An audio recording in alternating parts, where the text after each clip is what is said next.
2024 साधारण निर्वाचन पर जो सरकार दायित्व नेला ये भारतीय जनता पार्टी सरकार नुहे, ये विचित्र जनता पार्टी सरकार। कौन विभाग सहित कौन समन्वय ना, तालमेल ना, बारंबार निष्पत्ति नहीं निष्पत्ति को पुणी थे संशोधित कर सठिक करवा ये हूँ सरकार गोटे प्रथम चरित्र। आप देखिए गोटे गुरुत्वपूर्ण विषय कहते आम शिक्षा अधिक गुणात्मक करने नूतन सरकार जो दायित्व नहीं मुख्यमंत्री मोहन माझी नेतृत्व में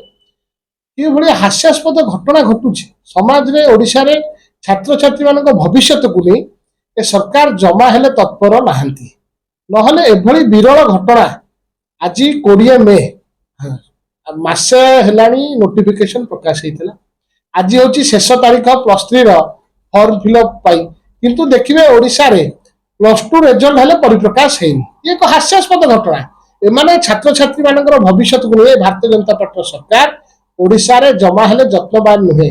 से माने छात्र छात्री मान भविष्य को अंधकार भीतर को ठेली देवा चाहते नहले एभली हास्यास्पद घटना केबे हेले देखा मिल न था। +2 रिजल्ट बाहरनी किंतु +3 नाम लेखार आज शेष तारीख हूँ 20 मे क्यों भली घटना मु सरकार पाखे दृढ़ भाव दाबी करने को चाहिए एभली एक भाराक्रांत मानसिक दुश्चिंतार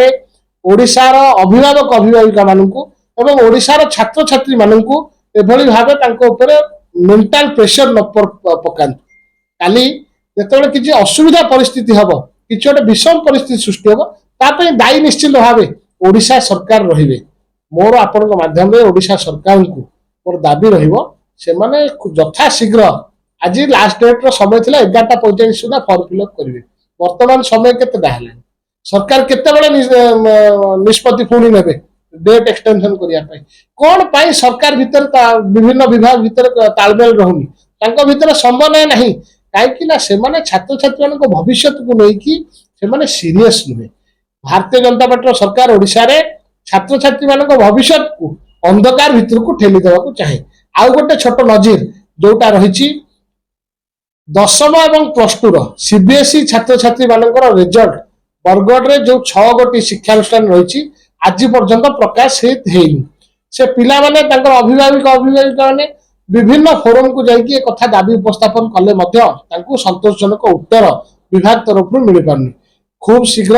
1000 ऊर्ध्व छात्र छात्री आ द्वारा से माने पीड़ित हवा जाउछन्ती से माने गोटे मानसिक दुश्चिंता दे गति कर परीक्षा देले परीक्षार रिजल्ट सीबीएसई रिजल्ट 10वीं और +2 प्रकाश पाइला किंतु व्हेयरएज बरगढ़ जिलार जो मैंने आदर्श विद्यालय 4टी आदर्श विद्यालय रही 2टी प्राइवेट इंस्टीट्यूशन रही 6टी कॉलेज रिजल्ट विथेल्ड होकर रहा तार कारण कौन से कौन समस्या रही 1000 ऊर्ध्व छात्र छात्री मैंने बरगढ़ जिलार से मानसिक भाराक्रांत अवस्था अच्छा सरकार जल्दी